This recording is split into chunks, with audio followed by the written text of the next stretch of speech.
Good morning, everyone. Happy Sunday. So today I'm going to be sharing what I am using for language arts for my rising sixth grader and my rising fourth grader. You're going to hear all sorts of noises in the background. That's because it is Sunday and my family's living, right? So I have my son in the background playing guitar. I have my husband in the kitchen cooking, and my printer is over here working double time. So I think what I'm going to do is I'm going to separate this into two separate videos. I'm going to do one for my rising sixth grader and another one for my rising fourth grader, okay? I'm going to aim to get it up today. So let's see how that works. Okay, guys, here we go. The very first thing we're going to cover is spelling for my upcoming fourth grader. So this is going to take a little bit of a conversation that I'm probably going to talk about in the sixth grade ELA video because I'm going to be doing this family style. And so if you're interested in figuring out like a way, like how are you doing this family style, watch the sixth grade video because it does require a little bit of tweaking. So we're doing AEW's phonetic zoo. He's going to be doing level A. And now I know there's like little cards and then you can make like a little zoo thing like out of every particular stage that you go in, and there's audio CDs.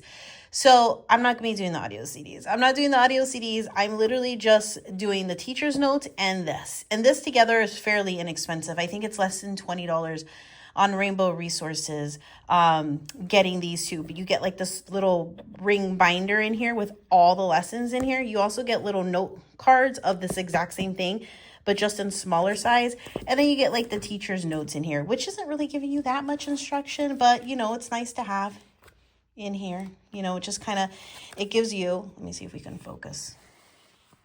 Here's like lesson 15, for instance. It gives you the jingle right in here to learn about. You have a word list, and it's kind of telling you how to teach the lesson. And that's it.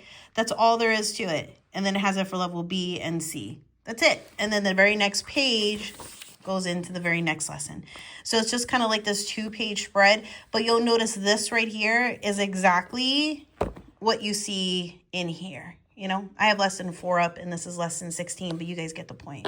So it's exactly how you see. So I'm not doing this exactly how the lesson wants, the curriculum company wants you to do it. They want you, I think, to get 100% 3 times in a row before moving on to the next lesson. I'm not doing that because I learned that the hard way with my oldest and it resulted in tears. So much so that we never finished this curriculum and I ended up selling it. Well, here I am now repurchasing it, but I'm tweaking it and I'm kind of, making it my own. So as long as he gets no more than 2 wrong out of the list, we will move on. And if he keeps getting those 2 wrong, what I do is I just make a notation of it. And whenever we have a solid list going, like maybe 10 of them, then that will be a whole nother lesson that I kind of intermix in here, like kind of insert, you know, and we have a whole lesson with just the misspelled words, going over the rules and stuff. The reason I went with the spelling, though, is because I really wanted like a rule-based spelling. I didn't want a random spelling word list that was just kind of like randomly put together. I really wanted us to have a rule and to have spelling words that go along with the rule. So that's why I ended up going with this one. Okay, so that's it for spelling. For grammar, I think it'd be easier to kind of just go over the workbooks for grammar and just know that we're going to be heavy in grammar and we're also going to be heavy in writing. So those are the 2 areas that we're going to be heavy in. And it makes sense because grammar is made to go in conjunction with writing. So integrating grammar with writing. So it makes sense that I have a lot of writing going to happen this year and I have a lot of grammar that's going to be happening as well this year. So I wanted to talk about these particular ones. This is word build, write source, language, daily language workouts, and then junior analytical grammar mechanics. So I'm going to be doing these 3. Now, we're not doing all 3 simultaneously, and the way I do it is a little bit different from how you maybe originally think that I would be doing it, right? So word build, we kind of alternate this usually with junior analytical grammar. So they kind of get rotated throughout. This is just kind of going over a lot of different word parts. So for instance, this one is going over ness, like ripeness, stillness. So you're going over the suffix ness. It gives you the definition for it. It gives you a word list. And every day you have a little bit of activities to go along with it to reinforce the suffix that you're going to be doing. So I have this, right? I kind of do this family style. So you're going to see this also come up in my 6th graders because why not? He can always use the extra reinforcement for it. So we do it family style. So I do this, but I do rotate this out So it's not an every single week kind of thing. Maybe it's 2 weeks at a time and then we skip it for a week and then we come back. So it kind of just really depends. When I start to feel like it's getting old and stale, we stop, rotate it out with something else. So it's like one of those stop and go ones. Junior analytical grammar is a little bit trickier because I really like to tie this in with our writing. So in 1 week, we may cover one concept in here, but it's not something that I am like trying to fly through or try, like it's something I want to sit here and marinate on. So for instance, like this one is item in a series. So you have this exercise in here and I believe, yeah, then you have another exercise for item in a series and another one. And then you have a little test on item in a series in there. And then the very next one, this is where we stopped. You can see the little post-it note there. We have the 2 adjectives and test. So when do you put a comma in between 2 adjectives? So that is kind of like what it's doing. And then you're working on it over here. Exercise number 2, and then exercise number 3, and then there's more stuff over here too. And then you're going to have your test. So you kind of have that. But we go through it solely because I like to integrate it with our writing. So for instance, if we're learning about the 2 adjective test and when to put the comma in there, then when we're doing our writing, I want him, while he's creating his writing, to insert 2 adjectives in there that would need a comma in the middle. Does that make sense? So this is like, it's not even like an every week thing because we may work on one single concept for a couple weeks, you know? So it's kind of like, I know you see like 3 different things, but it's not the way you think where we're doing this every single day. Okay, now on to Right Source Daily Language Workouts. I do this a little bit differently as well. Oh man. Okay, so all these different weeks, I put this up on Chartboard and I put this up. Hold on, let me move my camera. I moved this up over here. I know I'm in the middle of like decorating and stuff. I put it up on the chalkboard on chart paper, and I have one for also my sixth grader. I thought I accidentally pulled my 6th graders there for a second. So I have the 4th grade one and I have the 6th grade one. And I put this up on chart paper on the chalkboard, and I have the whole full weeks up. So I have 4 or 5 of them up there for the entire week. And every day he goes over there and he just corrects the sentence. So on this side, so they're both week 18. On this side, I have a sentence that you're working on, compound sentences. So it tells you what it is that you're going to be working on. And then you have the corrected sentence on this side. And so all I do with this is instead of it just being a workbook, because if you don't know this about me, I really, really try to minimize workbook style stuff. So it's not like, okay, we just did this workbook. Okay, now we're doing this workbook. And now we're doing this workbook. And yada, yada, yada. I really try to add variety and stuff. So at the most, he may only be looking at 1 or 2 like workbooks for that day. And then that's it. I think it would be very overwhelming for a child if you're looking at this, and then you have this, and then you have this, and we haven't even gotten to our core stuff, you know? So that's the way I try to switch it up. So this is on chart paper, up on the chalkboard up there, along with his older brothers. He's also doing it.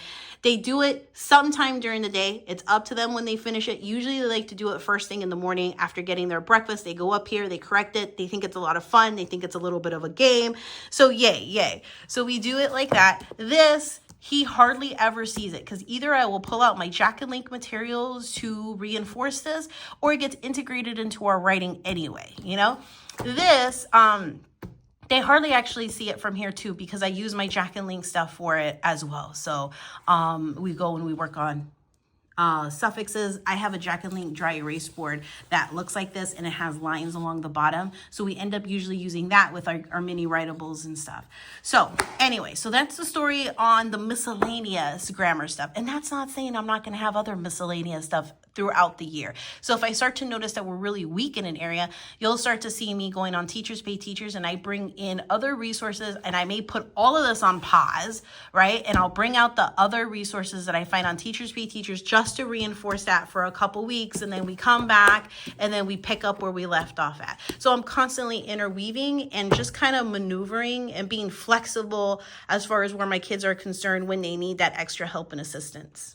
Okay, one last component to our grammar, which is going to lead into our writing. So this is like a perfect segue, is English 4. Now, we did the whole entire English 3, and it worked out really well. So I was like, well, why not continue with English 4? So it has been a journey for me with my youngest, because his style of learning is very, very different from his older brother. So I've had to really adjust and pivot and figure out, well, what is his learning style in particular, And this seems to work really well. So I can do a flip through of this another day. So I'm not going to get too detailed into this. But what it is with this program that makes it different from others that I've tried is that it takes everything in very small steps and it doesn't overwhelm with just a whole bunch of stuff in the beginning. That does result in more lessons to do throughout the year. I want to say 160 lessons versus maybe your typical 120. But if the lessons are too short for you, you can always combine them and then you're right back on track. I started BJU grade 3 really late in the year last year. I think it was November, and I still finished it the beginning of May, I believe. There were several lessons that I would combine because they were a little on the shorter end. I'm like, oh, we can just knock that out. One whole lesson, sometimes I'll take it out with our Jack and Link mini writables, and then he only sees lesson number 2. So if I do like 2 lessons, 1 lesson, we just knocked out of the park with our Jack and Link stuff. And so to him, he feels like, oh, we're only doing 1 lesson out of here, when in reality, we actually do 2. So anyway, that's why I stuck with BJU English for grade 4. The writing in here too is very similar, like a very similar approach. And I'll take you through the table of contents in here so you can see what writing, but it's a structured writing. And let me explain why that's important. Oh, this one doesn't have a table of contents, only the teacher's guide. Okay. Why that's important is because the other writing that I selected is not like this. So that's why I feel like they go hand in hand together. So for instance, like in here, you're doing a book review, you're doing a narrative, you're writing a tall tale. You are going to be doing an informational. I think you're going to be doing a compare and contrast in here. So it's a very structured kind of writing that you're going to be doing. It's not like, oh, summarize a story and tell it back to me.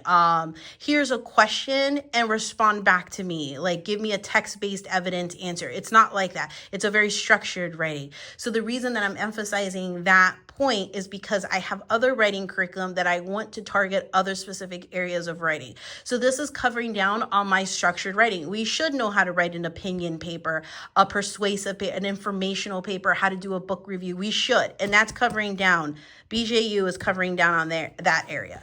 So then the other thing, so what am I using to cover down on sentence level writing? There's other things that I also use in addition to this that I interweave, which is like the writing revolution, concepts like that. But for the most part, I have been really, really impressed with easy writing. And this is kind of all you need through high school. So we move super slow through it. So it has 2 parts, 2 levels, level 1 and level 2. And you can move super slow however you want to through this. Because, it's going to take you through high school, right? So you really don't have to rush through it. I can do a deeper flip through of this some other time, but I just kind of wanted to show you an example on how I'm incorporating multiple different writings in a thing, because you may see and be like, oh, you're using this. Oh, but you're also using this. And we're also using another writing. You'll be like, well, why? Why are you using 3 different writings? It's because I'm hitting 3 different target areas for writing. Just like language arts, you have spelling, grammar, writing, literature. Well, under the writing umbrella, you also have multiple components. You have sentence level writing, structured paper writing. You have paragraph writing. You have, responding to a text-based evidence type answer, summarizing. You have all these other different components under it. And I haven't found a curriculum that covers all of them all in one. So what do? I had to piecemeal it, right? So this is easy writing, and we're working our way through this one as well. And this is where we're at. This is, we are in subjects in a series using both and. So we're using correlative conjunctions and fanboys and all that stuff. And so after we cover a lesson, so you have some work in here, and it kind of gives you a lot of opportunities for practice. But what I like to do is I like to interweave it with our structured writing. So if we're learning about compound sentences and using correlative conjunctions, coordinating conjunctions, and we're learning about that, we're also integrating that across the board in our other content areas, like in history, in science, and when we do our structured writing in BJU English. So I feel like it's all interconnected. So we may be here for a month. We may be here for a week. It really kind of depends. So that is what I'm using for that. So I'm using this and I'm using this. The only other thing that I don't have, because it hasn't come in the mail yet, it was, I don't want to say a last minute decision, because I've actually been hee-hawing over this for, I would say, a good couple years. And I finally decided that I was going to do the IEW, the Fables. Now, I don't have it in here. So actually, let me flip the camera around, because I feel really weird talking to you guys without looking at you guys. Okay, so I don't know if I'm going to be like a diehard IEW like fan. I don't know how necessary it is to do it year after year after year. I don't know. I'm just barely dipping my toe into it. But one of the biggest reasons why I've steered away from it is because I always felt like there was no practical use for it. And I know, please don't come for me, but I really was like, okay, so you're doing a keyword outline. How does that fit in with structured writing, writing a persuasive paper, opinion paper, responding to text-based evidence answer, like questions on exams and just in general overall, like in history and things of that sort. I didn't really get it. And then I was watching somebody's YouTube video not too long ago and it clicked in, right? So I don't know if it's necessary for us in particular to be doing it year after year. I don't know. We'll figure it out at the end of this year if it's a success. But I decided to make the jump to IEW because it is repetitive, and that is what my youngest is. My youngest needs repetition. He needs repetition for it to really sink in with him. And that is something IEW has in spades, which may drive some people crazy. Like, my oldest would not do good in it. I think it would drive him crazy. My youngest needs it. I think that he would thrive in it. So after watching that YouTube video, and it's from the Mama Librarian, by the way, like I just went down the whole rabbit hole with her not too long ago. And what she said, like, really clicked in, like doing one of their themed units to get down, summarizing, retelling, to get stronger sentences and stuff. Doing it once for elementary, doing one of their middle school units for middle school, just one time, was enough. She found it to be like enough for her child. And I'm like, you know what? I can get down with that. I think that that is what we need. And that might be our missing component, because we've been having a little bit of harder time with summarizing, retelling, having stronger sentences, and just overall working on having stronger sentences, I think, are just going to be beneficial. She did a compare and contrast to her child's writing in the beginning of the year to the end of the year, and it was fantastic. And I just think he just learns a little bit differently, and I need to accommodate that. And so into the world of IEW we go. I hope it's a success. I don't think that we're going to need it after 1 year. I don't know. I'm just giving it a shot. So that is what we're interweaving in as soon as it gets in. I'm more than happy to do a flip through for you guys. And then if you join me on Instagram too, Instagram, same username, Into the Rabbit Hole with me, I do share daily lessons, like daily flip throughs and stuff on, like, hey, this is the lesson, this is what it looks like today, this is how we're approaching it, like that stuff. I do that quite frequently, so follow me over there. Okay, the final grammar component, I kind of skipped around a little bit, didn't I? But we're gonna get back to it. So we're done with the writing. I shared the 3 different writings that we're doing, and then I'm circling back a little bit of grammar. So we're gonna be doing level B here in a couple weeks. We're just now finishing up level A. So there's 3 levels, A, B, and C, and we're gonna be doing level B in here. And this we're going to be taking out in super small chunks. I'm talking about 5-10 minutes tops a day, tops, but really like 5 minutes. And anything I can pull out of here and make it into a Jack and Link activity so he never even sees this, which is what I do anyway. He never even sees this. Like, I see it because I know what to teach from it, so I need to look at it. He never ever sees it. And a lot of it is some review on prior lessons. So I put it out into a Jack and Link activity, and he never even knows that we ended up doing an essentials lesson. He may never even know. Every now and then, yes, we have to do explicit one-on-one instruction because it's a new concept being learned. And so I have to teach it to him. And that's when I'm going to take it into small chunks, no more than like probably 5 minutes, just taking one small segment, not even doing a whole entire lesson, one segment. But there is a lot of review built into this, which is amazing because again, my son learns best with a lot of review, a mastery-based curriculum, and repetition. So it does do that. So what we do for that, again, is we pull that out for Jack and Link stuff. But there are a lot of times, it's not like this is just like a review. There's a lot of times we do need to do one-on-one instruction, but maybe like twice a week. And so the other times he doesn't even know that he just did an essentials thing because I put it into a Jack and Link activity, Okay, so then there's that. And then the final portion to his literature is Mosdow's Press. So I think I recently did a video on this, didn't I? I think I did. I don't know. I don't know what I do anymore. But I think I did a video on this. And this is short stories. So what I like to do is I like to interweave this with full-length novels. And sometimes we will do novel studies with it when we do it for school in lieu of this. But Mosdow's Press is full of really wholesome short stories. It is all just really, really well done. And it's beautiful. And we enjoy the stories and stuff. And it is just the cutest thing. And so we go ahead and we do this. But it is full of short stories. And so about a month or so into it, we start to get a little antsy. And that's when we move into novels and we take a break. So we will do one full novel. When that's done, we rotate back into this. When I start to feel like, okay, we're getting a little antsy again, we stop and then we go and we do like a full-on novel. So I rotate between this and doing full-size novels. Okay, I believe that's it. There is stuff throughout the year that I am also interweaving throughout as we need it, or sometimes we just want to take a break from everything else we're doing, and I will get Teachers Pay Teachers like printable pack or something like that, and instead his morning work for like a couple weeks will consist of that, and then maybe we rotate that out and take a break and go back to our foundations. I was seeing if I had it handy, my foundations, my analytical grammar, all that kind of stuff. It just really depends. I am kind of like, I go with the vibe. I go with the vibe. But that's where we are at, guys. I hope that this was super helpful. Okay, I'm going to do other videos. I have a grade 6 language arts. I'm going to be sharing what we're doing for history, for science, for all that stuff. So if you don't want to miss it, make sure you subscribe, and then you'll get the notifications, okay? So bye, guys.